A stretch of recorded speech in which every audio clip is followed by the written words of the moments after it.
And then let's look at the results together.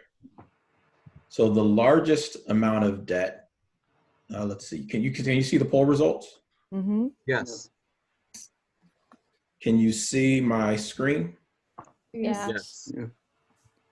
So this is a comparison of debt through Q1 of 2019. And so this orange part right here represents mortgage. So 68% of our total debt is mortgage, by and far the largest. The second largest is what's here in red, 11%, and that's student loans. So student loans represent the second largest amount of debt that's owed by Americans. The third amount is the green, which is that auto loans? Correct. Oh, Auto loan. Auto loan. auto. Auto loans is our third. And the fourth is credit card debt.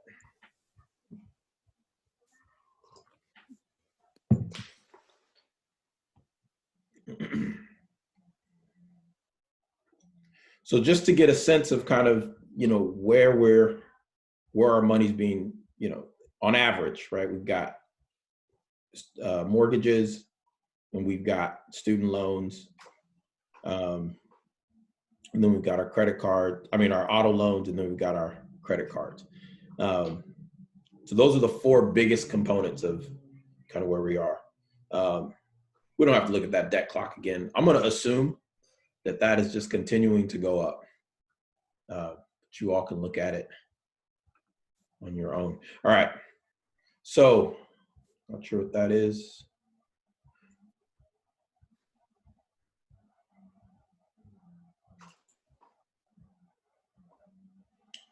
All right, don't you love technology?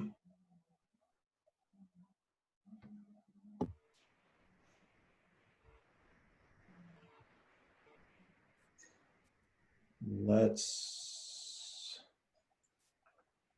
do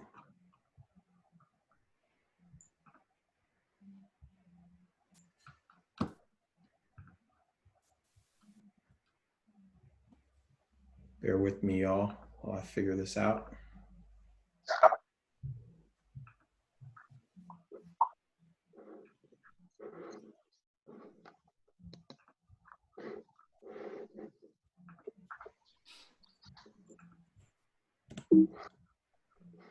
All right. So we already talked about mortgages, and we talked about student loans. Were there any other questions that you had about either of those?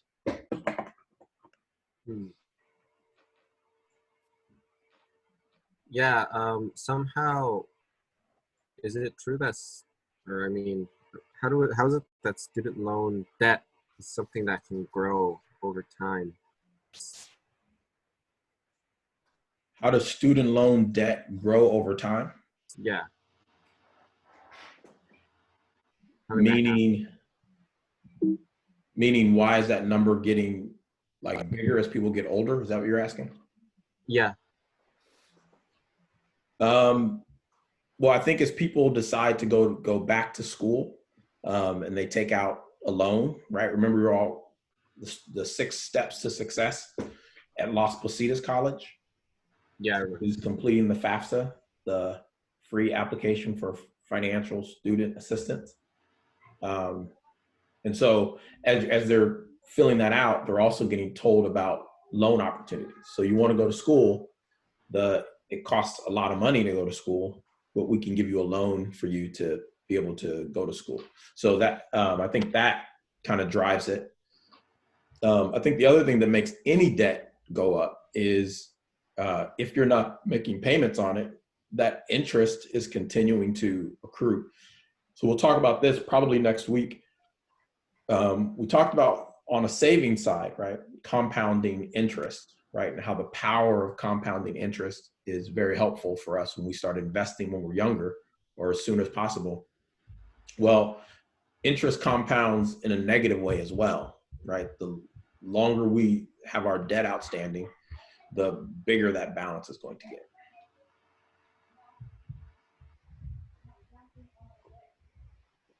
So let's talk about these next two. And as I was thinking about this whole entire section of talking about debt, and then particularly these next two things, I do want to say that some of this information is going to touch a nerve for you, right? If you have an outstanding car loan or an outstanding credit card loan or student loan, some of this information touches a nerve for you because, we have this tendency to think debt is bad.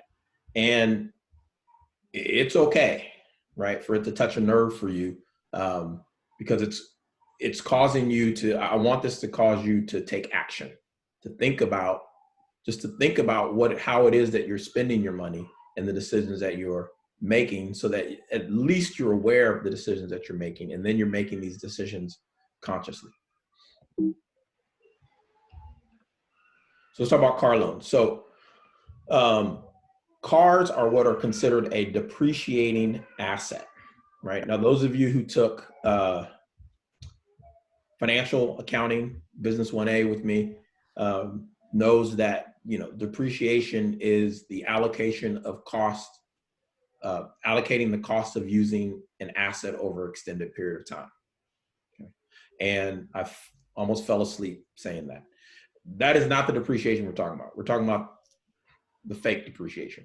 When we say cars are depreciating asset, right, in this class, what we're talking about is the value of that asset that you're buying decreases, right? I'm sure you all have heard this concept that as soon as you drive off the lot with your car, your new car, it depreciates in value. In other words, what it's saying is, just because once you start driving it, it's significantly worth less because people want a new car, right? Now what you have is considered a used car because you've been driving it for a week. Quick question. Does it also apply to classic cars or no? Some classic cars would be considered an appreciating asset. Thank you. When I think of a classic car, to me, I see that more as as an investment, not as a car, right? Something that you're driving on a daily basis. So what if you have a classic car and you drive it on a daily basis? Does that depreciate the value? I think so. I mean, I'm not a car connoisseur, Daniela. I don't know much about cars actually, but I think if you've got a 68 Mustang, I think that's a good car, right? Someone validate that. 68 Mustang, but you're driving it all the time, I don't think it's going to have the same. I think it's depreciating in value. Now, it's not depreciating in value at the same rate of a 2016 Toyota Camry is depreciating in value, because people are like, I don't really want that car. Not as many people want that as they want a 68 Mustang. That's what I'm saying. True.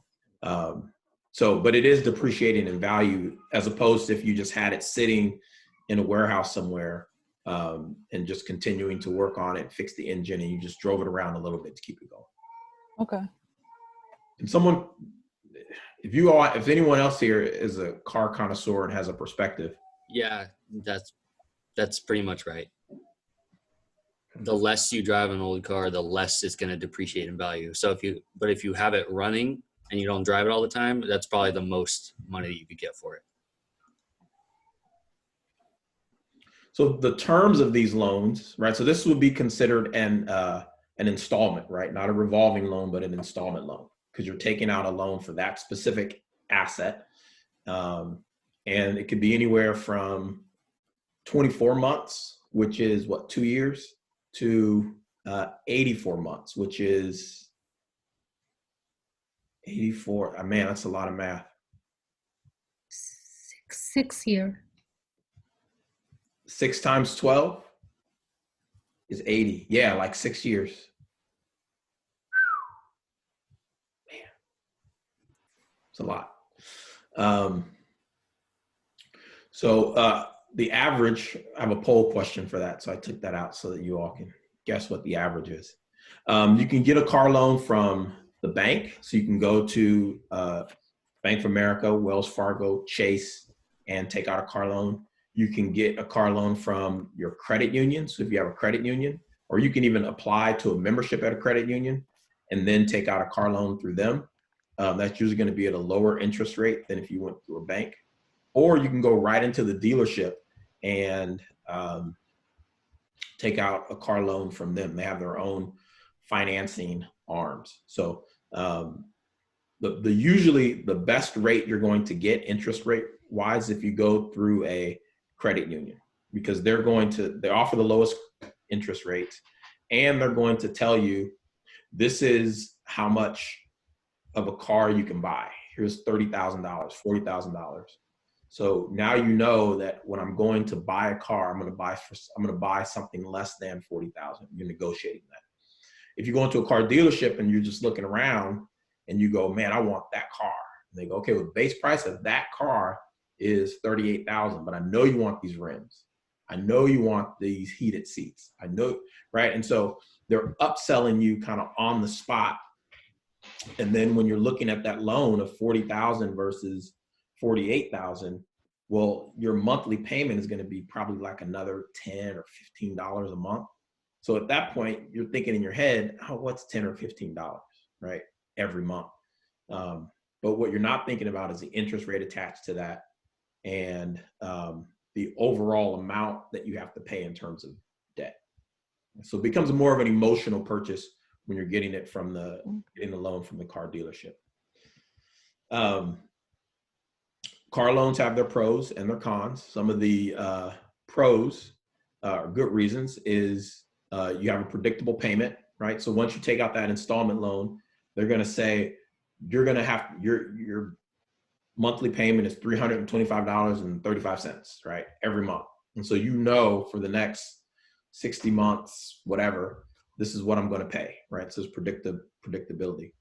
You get to drive a nicer car than what it would be if you're paying with cash, right? So, if I was saving up cash to buy my new car, right? You go in and say, okay, I want to get this car. I've got $14,000. Well, that limits what you can purchase, right? As opposed to saying, I want to put $14,000 down and I want to get a $35,000 car, right? So you can get a nicer car if you take out a loan. I like driving nice cars, so that's important to me. One of the cons, disadvantages, is that it's going to depreciate over time, right? So you may get into the scenario where the amount that you owe, you more than likely will get into the scenario where the amount that you owe on the car is more than what the car is worth. So let's think about our balance sheet, right? And our personal balance sheet. And we have our asset with its fair market value for the car. And then we have our liabilities, which is what we owe on that car. And we can find a scenario where just owning this car through a loan is causing our net worth to go down because we owe more on the asset. We owe more than what the asset is worth. Questions?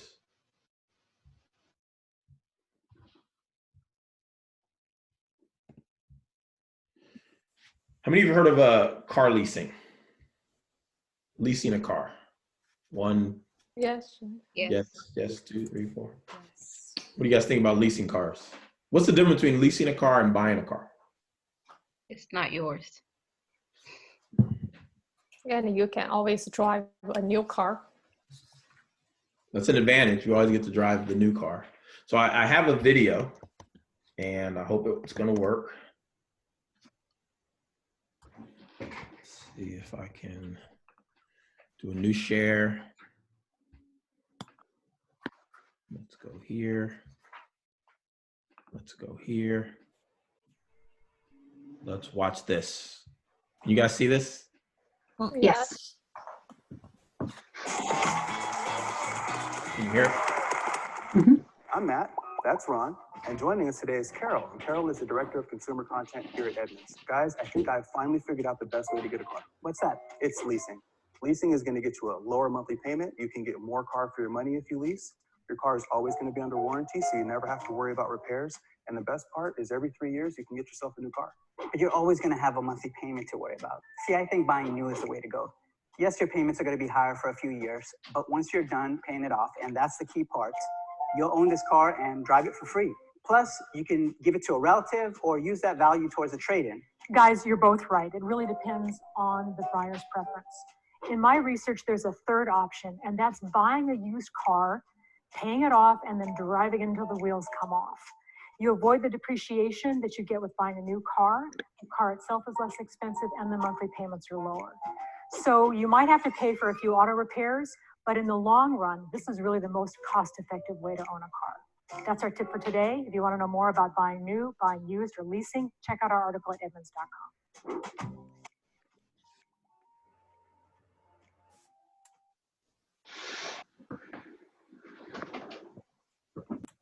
So she's saying that she thinks that the most cost-effective option is to buy a used car. That was her suggestion. Yes, to buy And used. is it, I guess the video's sort of leaning towards that being the best option. I Or hope is it? not. But that's what you took away from it. Yeah. I mean, I wanted to comment on that. I'm not sure if that's exactly true because, my dad used to have not a car, it was a truck, but, vehicle that was used. They used to be used, but he, bought that vehicle. But there were a lot of issues with it that he wasn't, I guess, aware of before, where he had to make a lot of repairs to it. Just to the motor, I think, was one of them. And that eventually, he noticed that ended up costing him a lot of money. A lot more than if he just bought a new one. If he bought a brand new one, then he wouldn't have to have made those repairs himself. And, that would have been a cheaper option for him to have gone to with hindsight. Yeah, I thought the video, well, it's interesting, right? Because I watched the video a couple times and I go, oh, yes, perfect. But what I get out of the video is different from what other people get out of the video. So actually, I'm curious to hear what other people got out of the video.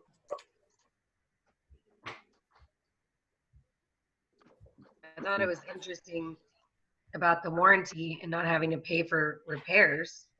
That's obviously a benefit. I didn't know that about a leased car. Yeah. Yeah, that's true. That is a good advantage if you're leasing it and there's warranty on it, for sure. Other thoughts? Then you never truly own the car that's leased, because when the lease is up, you either need to, I think the option is to purchase it at the value that the dealership deems it's worth, or you got to find another car.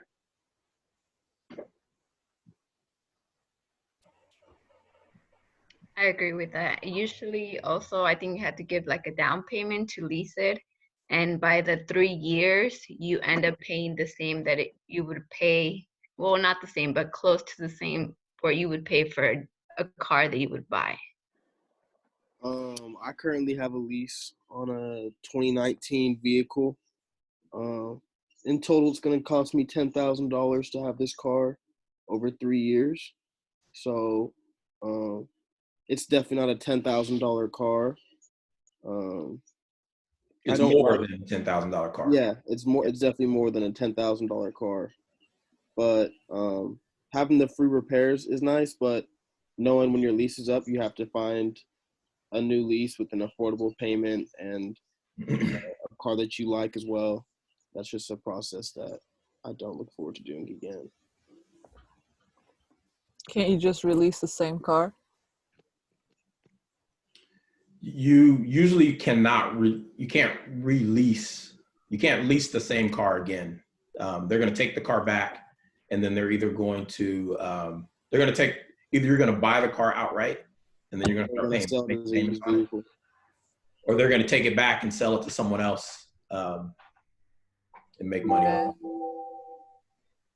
But you can get into a new lease. So I was in this phase for probably 12 years or so where I would just jump from lease to lease to lease. Like I said, I like cars. I was leasing through Mercedes-Benz of Oakland, and they were playing me, but I was loving it. I mean, I just got new cars all the time, and I had a monthly payment that I could afford. I didn't mind paying that amount just to be in that nice of a car. Every 3 years, I got a brand new car with new technology and new features. Just had a blast with it. There's some tax advantages to leasing a car if you have a business.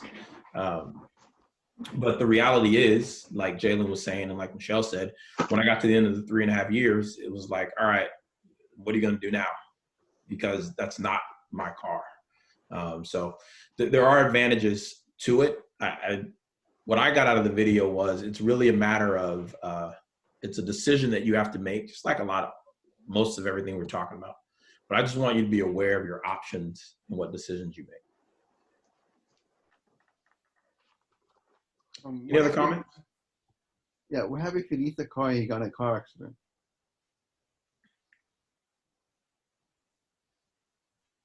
Wait, did he just ask what happens when you crash your lease?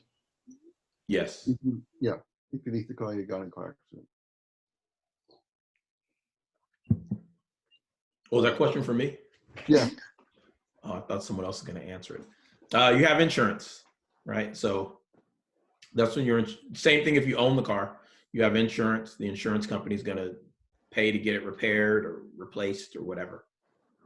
I mean, my car is leased, and I messed up the underneath of it because I went over a curb. Don't ask me how. But what we ended up doing was, well, when we went to the dealership, they tried to charge us like, I think $7,000 for subframe damage when there wasn't really any. So my dad just went through our insurance to my dad's mechanic, and we did it under like $300. So I just think with the lease, it just depends where you go. But it's still like, in a sense, your car at the time, something you have to fix, but they have to like know about it. The other big disadvantage to leasing is mileage.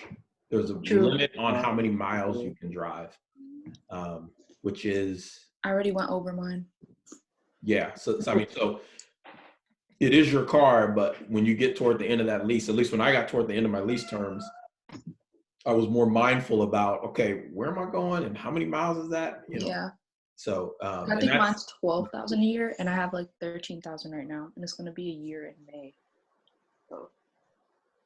Yeah, and they charge you, I think, 35 cents. They do. Per mile. Because my mom, her cars too, she always goes over her miles, but then since she ends up leasing from the same people again, they charge her like way less. Yes, that's how Mercedes-Benz got me in this. They said, yeah, so they just keep charging you less. They're like, oh, get another car. Yeah, because if you're leasing another new car, yeah, they don't care as much because they're still going to get money from you. So exactly. That's car leases, folks. Let's go. I'm realizing I have too many things open.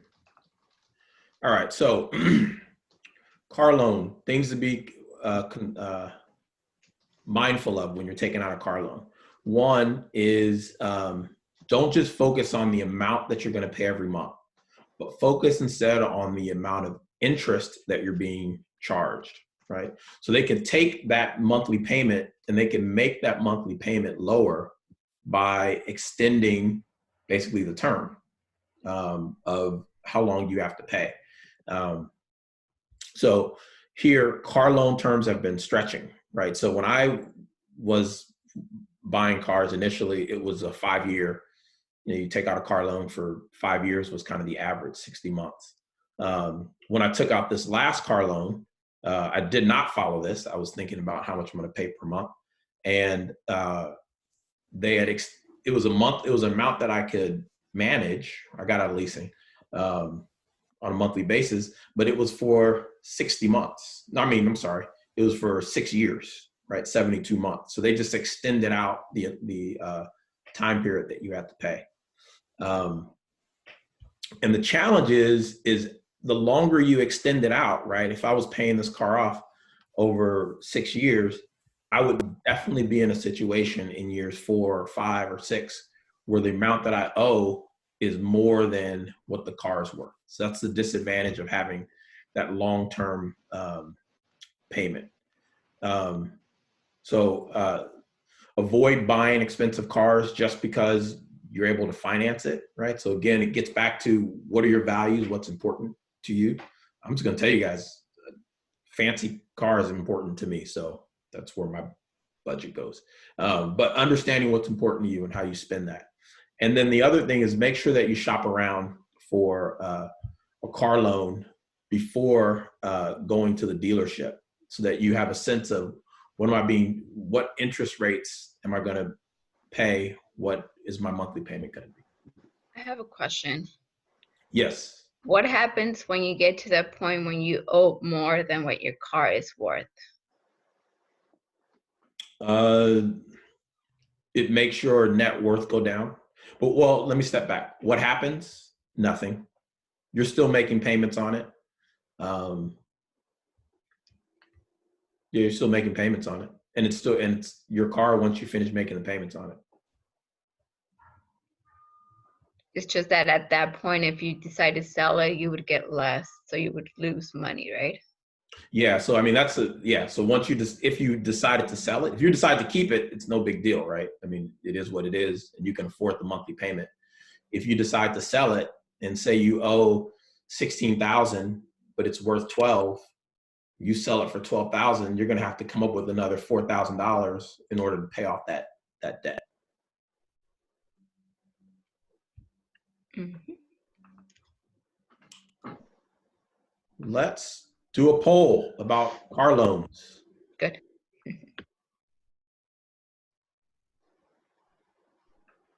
Hopefully you all can see this now. Yes. 3 questions. Mm-hmm. What's the average monthly payment for a new vehicle loan? What's the average loan term for a new vehicle? And what's the average amount borrowed for a new vehicle?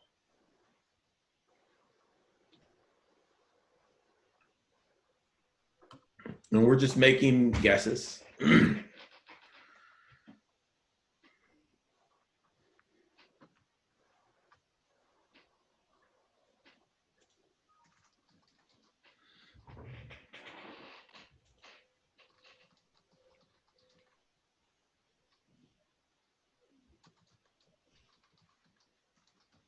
Do you like 20 more seconds, waiting for 6 other people?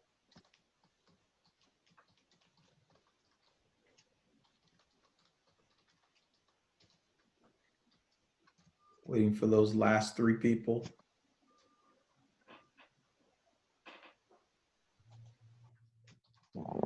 Just 2 of you. I don't want to say your names.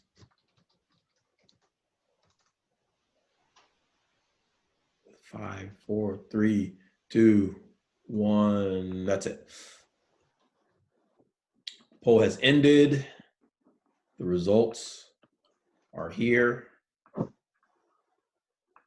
Question is, what's the average monthly payment for a new loan vehicle? You all said $393. The correct answer is $550 per month.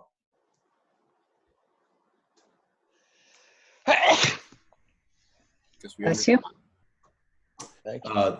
If the average monthly payment for a used vehicle is $393, the average payment for a leased vehicle is $452. What's the average loan term? You all said about 4 years. Well, it's actually 69 months. Oh. About 6 years. And so when you think about the car and like how long you plan to keep that car, some people are like, I keep my car for 10 years. So to your point, Laura, it's like not that big of a deal. But if you're like me, you know, I was in this habit of switching cars every 3 years. So as I'm approaching almost 3 years of owning my car, it's kind of like, oh, I was looking at the Model Ys this morning, last night. Anybody seen the Model Y, the new Teslas? Model Ys? Okay. Anyway, yeah, 69 months for a new car. If you're leasing, the average is 37 months, so about 3 years. And if you're, the average loan term for a used vehicle is about 45 months, 4 years. So the average amount borrowed for a new vehicle, the bulk of you, the majority of you said $32,480, and that is the average loan amount, $32,480. The average loan amount for a used vehicle is $20,446.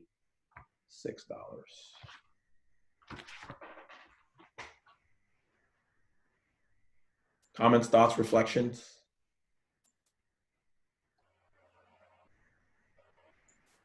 6 years is a long time if your average car payment is $550 a month.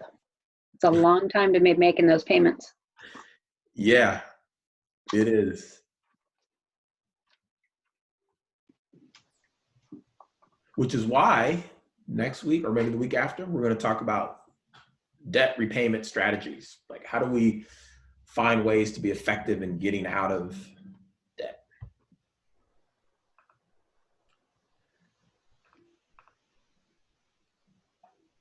So these are just some other statistics. I think we just talked about all these. Oh, here's something. Your new car loan, average interest rate, annual interest rate that you're paying is about 5%.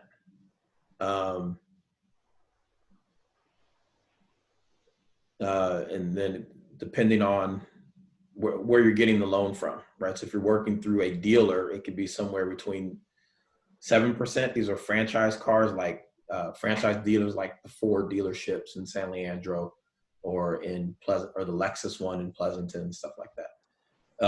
Used car, 11.5%.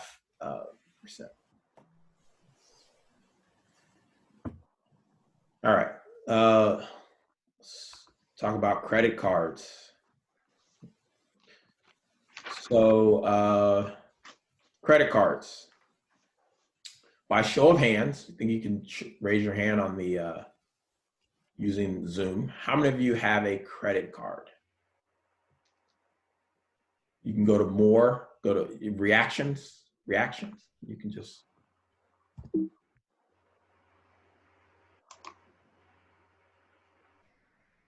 No reactions. Raise your hand. Oh, I see a thumbs up. Or am I just not going fast enough? Oh, I see a hand raised. Okay, all right. I should ask this one. Who does not have a credit card?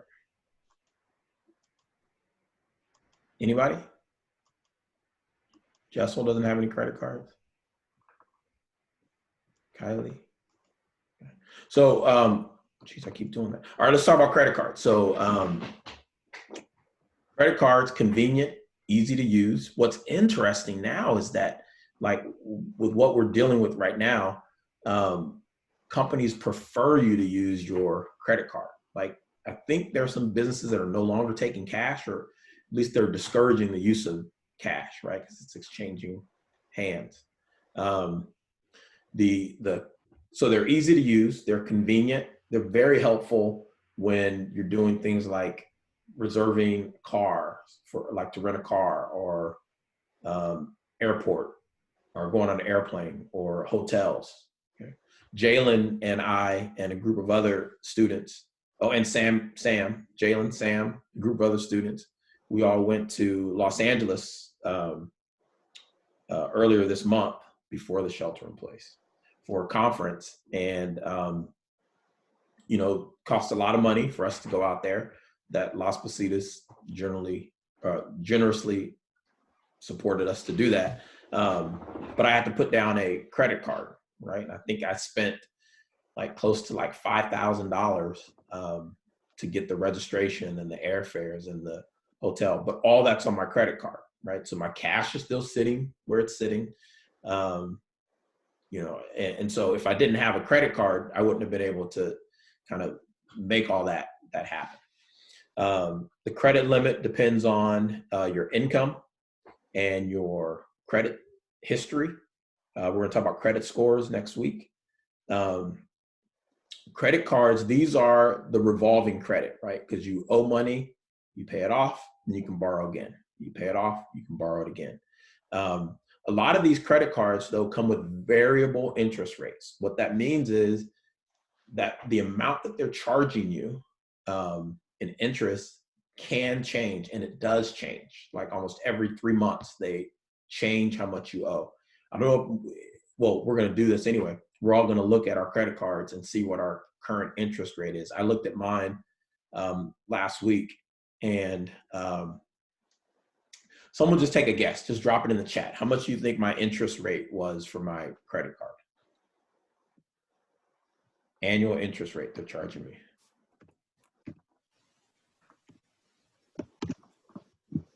%, 15, 17 and a half. Higher than that, y'all. 14, 25. Oh. It was like 21%, 21 point something. And I was just like, oh my God, I can't believe that's what they're charging. That's a huge, right? And then think about, remember when we were talking about savings, right? You're putting money in your savings account. And we were saying, look, what are the best credit card or best CDs or best savings rates you can get?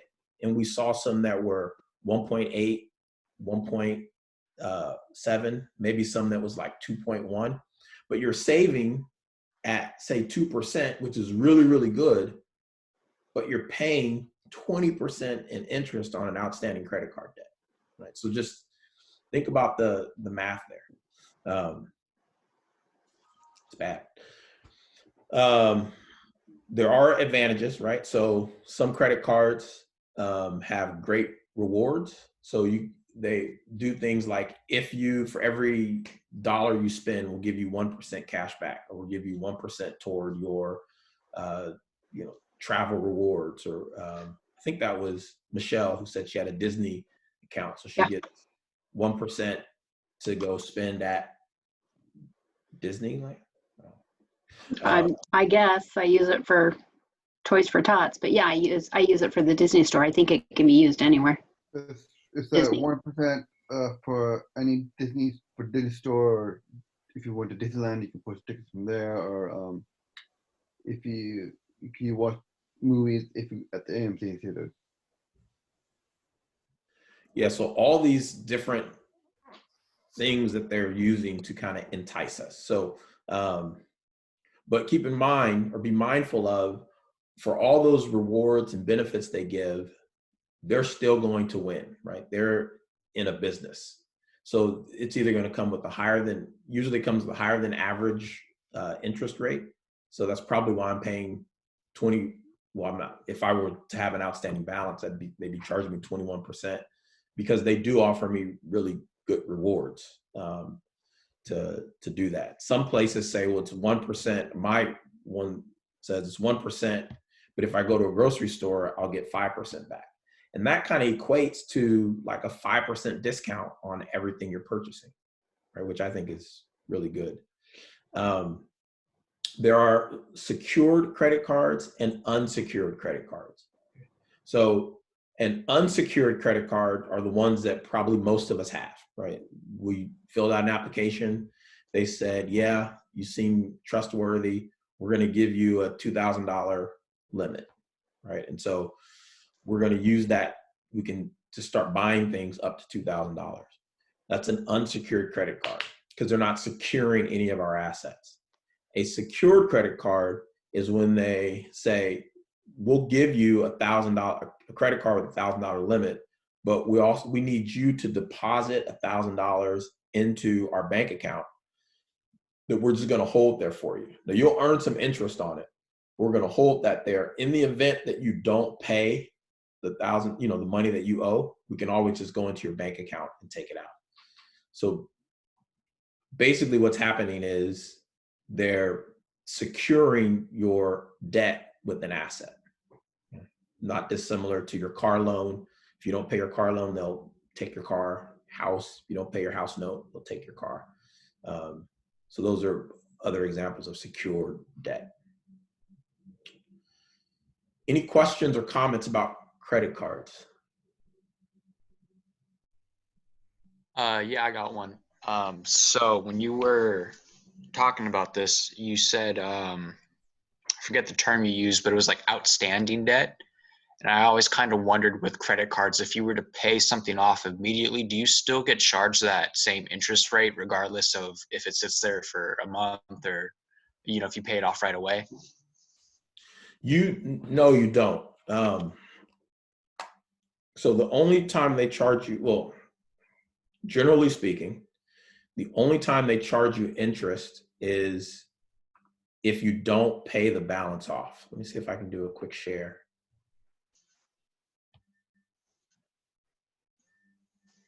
I think it's coming. All right.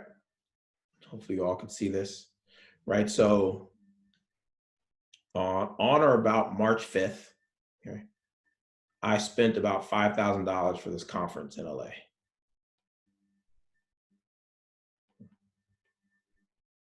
So I've already spent the money. I'm not going to get a bill until around, I don't know, the 20th of the month. Okay? And they're going to say, hey, you owe $5,000. Buy, and they're going to give me like 30 days to pay that, 4/19. Okay? So as long as I pay that off by 4/15, right? I pay the $5,000. I've paid 0% in interest. So here's the advantage using credit cards, right? I just got about 40 days of usage out of this $5,000 without having to pay any interest. Plus, this $5,000, right, is sitting in a bank account earning a whopping 1% every year, which works out to be about, I'm not going to do the math.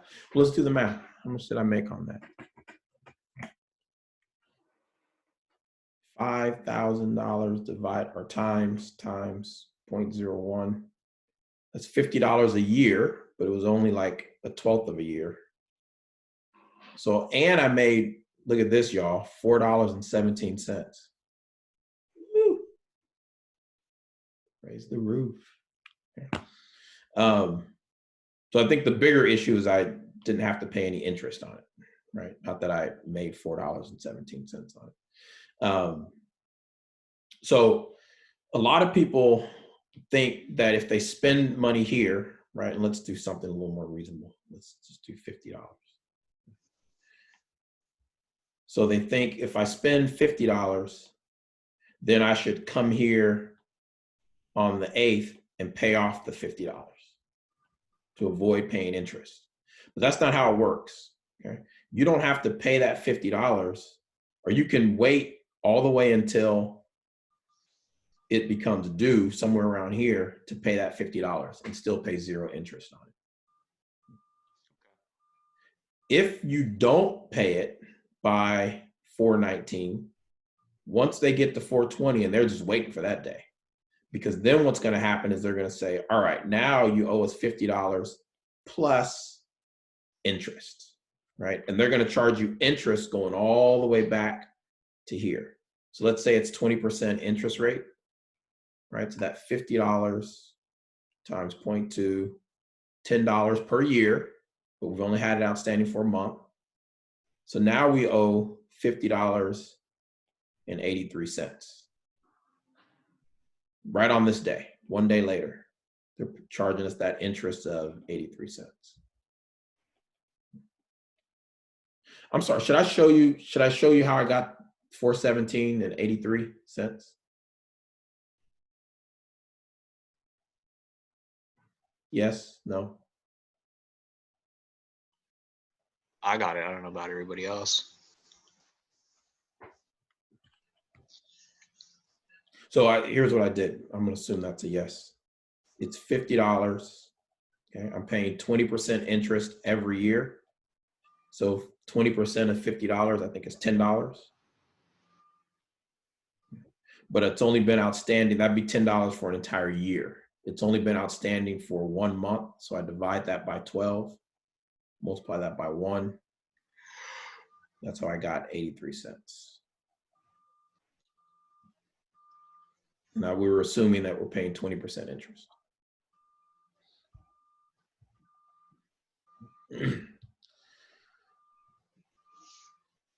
Man, that was a long answer to your question. Appreciate it. But so you have at least 30 days, right? Because if I did this on the 19th, then this would show up on the 20th, right? And then you'd still have to pay it off within a month, right? They usually send it to you so you have a month to pay it off. Mm-hmm.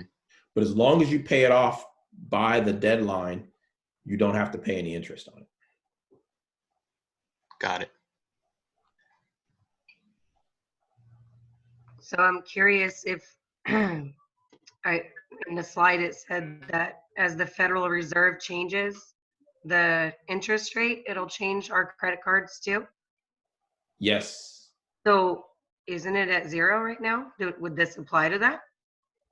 Yeah, so when it goes to 0 or when it goes down, then the credit card companies are going to lower the amount that they are charging us. So like with the crisis going on, is it our credit cards at 0 too? No. Of course not, right? That 0% is what the federal government charges the banks to borrow money. Got it. Okay. And then the banks then add their profit margin on top of that, right? So if the banks say we want 6% interest on on car loans, then, and if the Federal Reserve is at 0%, then they're going to charge us 6%. If they raise it to 1%, then they're going to charge us 7%. Okay. Right. So they're always, we're never going to get that 0%. I was like, all right, good news today. But there's one country, and I can't think of the name of it, but there's somebody, if you know it, tell me, where they have a negative interest rate. So they're telling banks, if you borrow money from the government, we're going to pay you interest. I hope we don't get to that point in the United States.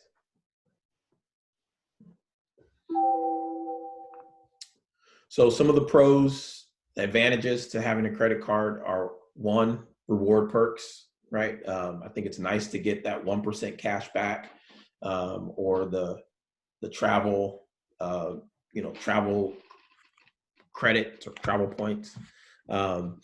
This other one I think is really good: fraud protection. So I always prefer to put things on my credit card, because if someone gets a hold of, breaches there's a data breach, like there was at Target or Marriott, they're going to have access to my credit card, not to my debit card, right? Because when they take money out of my bank account, that's actual cash I no longer have. So I can't go to Safeway and say, hey, I want to spend $20 on groceries, and then swipe my debit card. But when it's on your credit card, even if it is fraud, they can give you a credit back while they figure that out. The other advantage is that it helps to build credit. So I think I shared with you guys the mistake I made with my daughter in encouraging her not to get a credit card throughout college. And then when it was time for her to lease her own apartment, she didn't have any credit. And so it was more difficult for her. And so with my son, I did this, I think last year, added him as an authorized user to my credit card so that he can start building, my older son, not the little guy, so he can start building credit kind of on my back, so he can have it. Some of the disadvantages to credit cards: 1, the loan can be very expensive, right? I know I've heard of people starting their business by putting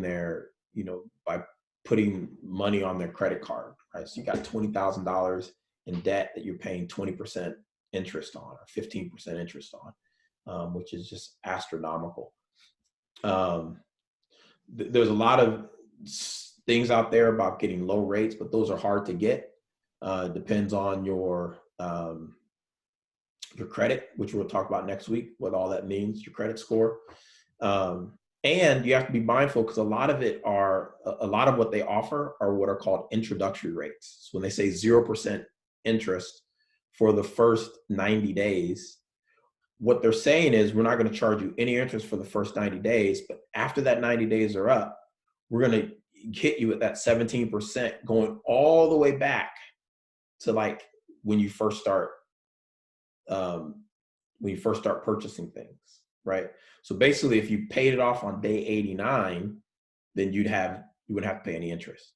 But as soon as you hit day 91, they're hitting you for all that back interest going back to day one. And then there's late fees, right? And I think we've talked about this in class. If you're a day late, they're going to hit you a $35 fee. So I make a habit of paying off my credit card on time, in full, every month. But like a lot of our habits, I don't do it consistently. And so there's been times when I missed it by a day or two or three, and they just charged me another $35 on top of that, right? So even that $50 example we're talking about, where now I got $83 in interest, 83 cents in interest. But if I don't pay anything, that minimum balance of $20, they're just going to tack on another $35. So now I owe $85.83. So that's when you want to be mindful of managing that process.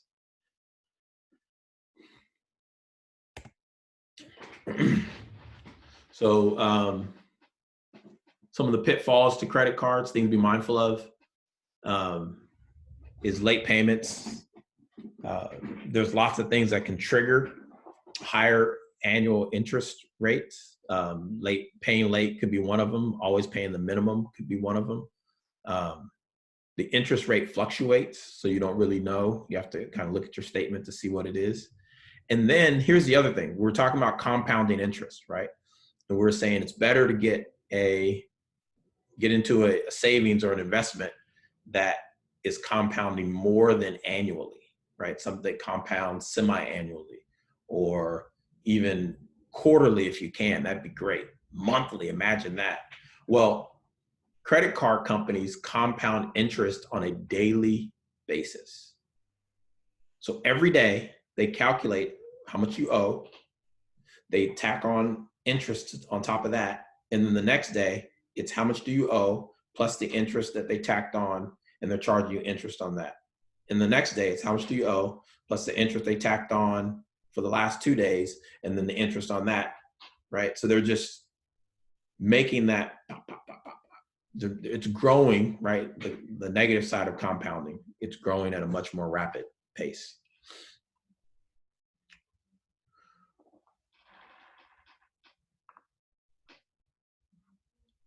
Let's do a poll on credit cards.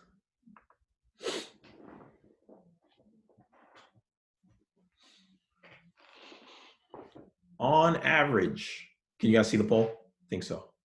By the way, you guys are squinting. Either that or there's a bug on your screen. On average, how many credit cards does a U.S. household have? How much credit card is owed on average for each U.S. household? And what is the average interest rate charged for credit cards?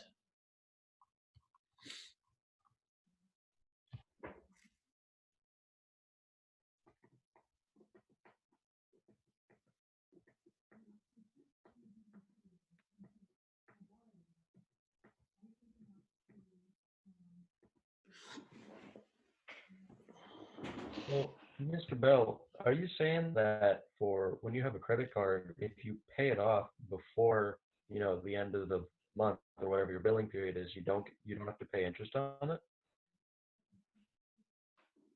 Yes. So when you get your bill, they're saying this is how much you spent this month. This is how much you owe by this certain, well, actually they ask you to pay the minimum, right? Because they charge you interest. But if you pay the balance in full before that deadline, that due date, then they don't charge you any interest.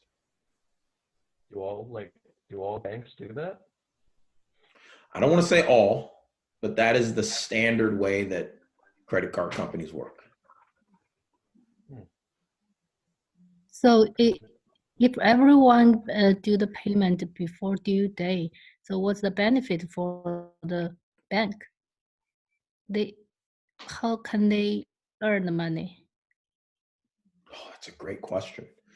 So the banks earn money every time we swipe the card or dip the card.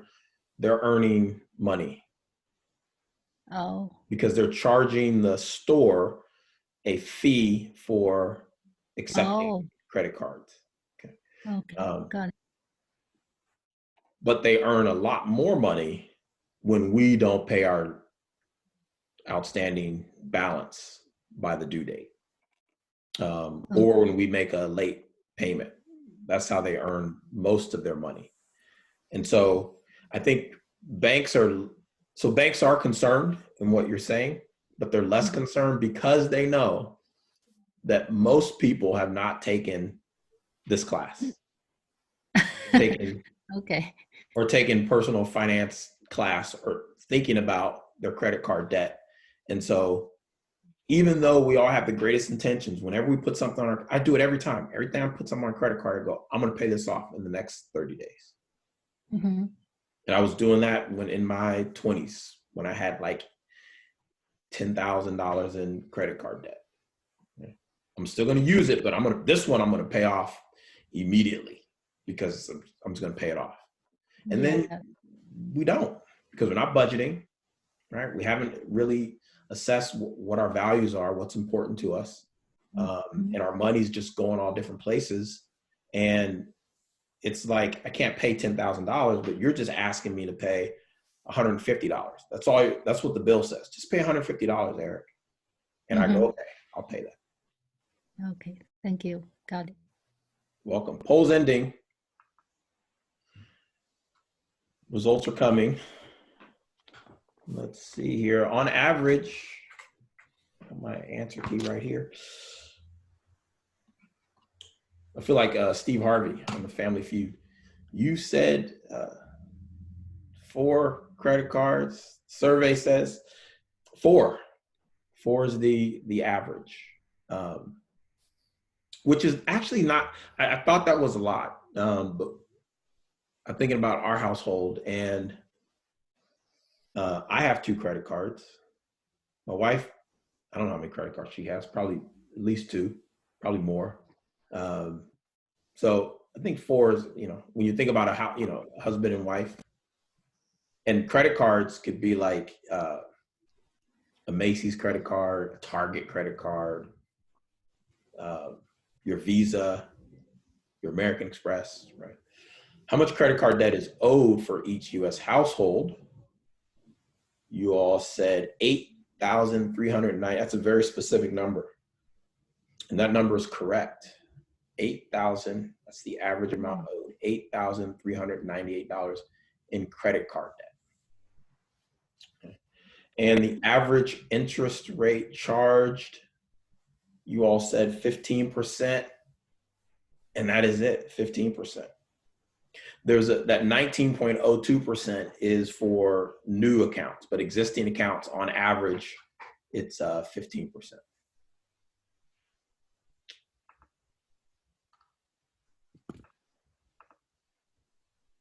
Mr. Bell, I had another question about your interest for credit cards.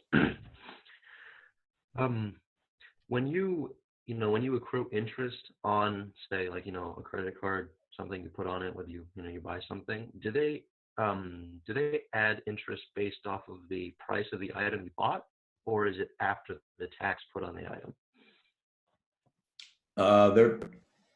You're financing the tax as well. Okay. So when you go to Target and you say, I want to buy this $24.99 Blu-ray Rise of Skywalker, and then they go, okay, well, it's $24.99 plus tax, right, of like $3 or whatever. I just put it all on my credit card. I didn't say, oh, let me pay the $3 in cash and then the rest, right? So whatever you finance is what they're going to charge you interest on. Okay. Cool. So I thought this was an interesting table because it shows that the average credit card debt as compared to how much money individuals are making, right? And so the more money you make, the higher your credit card debt is. Which in one sense is logical, because the more money you make, the more outstanding credit they're going to give you, or more credit availability they give you. But in another sense, it's dangerous because what this shows is a lifestyle creep, right? So the more money I make, the more I want nicer clothes, bigger house, higher quality things. But instead of paying for it in cash, right, I'm putting more and more on my credit cards. This is outstanding debt, the amount that you owe.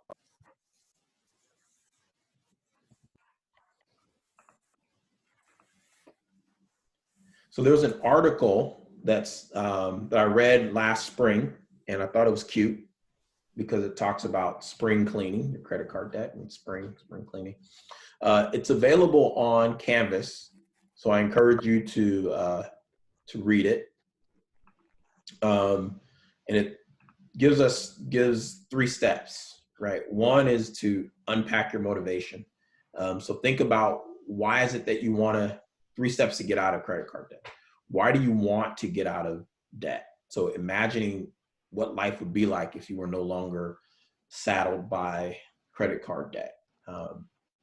The other one is what they call prioritizing the polishing, right? So figuring out, because if you have 4 credit cards, which one are you going to pay first, right? And so there's a couple different ways that you can approach that. But you want to prioritize, which one am I going to focus on? Is it the one with the highest interest rate? Is it the one with the highest balance? Is it the one with the lowest balance? But you want to prioritize and have a plan going forward. And then the third one, which they cleverly call choosing the right cleaning solution, which is about looking at which strategy or method can you use, right? So you can do balance transfers. As an example, you can call up your credit card company and ask them to lower your interest rate, which surprisingly they will do if you ask. Can't ask every month, but if you ask, they'll lower it for you. So those are other. So I encourage you to read the article, particularly if you have credit card debt and you want to figure out a way to get out of your credit card debt. So some of the key takeaways from this week's lessons is 1, mortgages and let you invest in a home. Student loans help you invest in yourself. Both mortgages and student loans offer tax breaks. When you're shopping for a car loan, don't just focus on the payment, but think about the term, think about the interest rate. And credit cards can be convenient, but you also need to be mindful of the high interest rates that are being charged and the other fees that they charge as well. So I wanted to show, we're running out of time. This was something you guys are going to do for 5 minutes, but I want to show this video about good debt versus bad debt. And I think it's worthwhile. I'm going to show this. Do that. And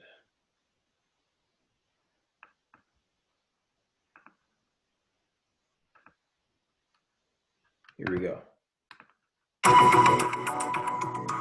A few years back, a Pew Charitable Trust study found 8 out of 10 Americans, that's 80% of all of us, carry some form of debt.